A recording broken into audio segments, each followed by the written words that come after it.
Italian court today reconvicted Amanda Knox of slander after she was exonerated in the 2007 murder of her British roommate. So the court found that Knox had wrongly accused an innocent man of the killing. And ABC's Rena Roy has more on what happened in court and how Knox is reacting. Amanda Knox made global headlines for years after her roommate was murdered in Italy, and now she's back in the spotlight.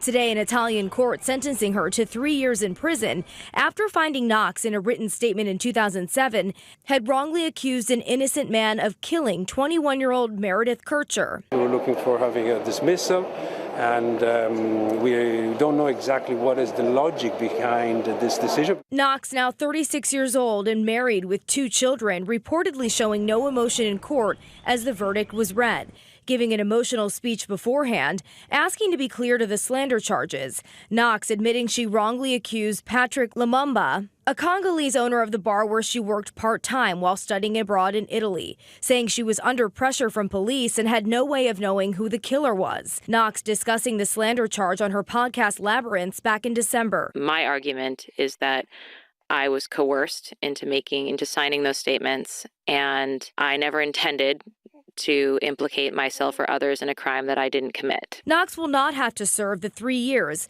as she already spent 4 years behind bars after she and her boyfriend at the time were found guilty of murdering Kircher. Amanda Knox being found guilty means that final blemish, after a long saga of being found guilty and then ultimately exonerated in a brutal murder of her then British roommate, will remain. But she was freed after their convictions were overturned.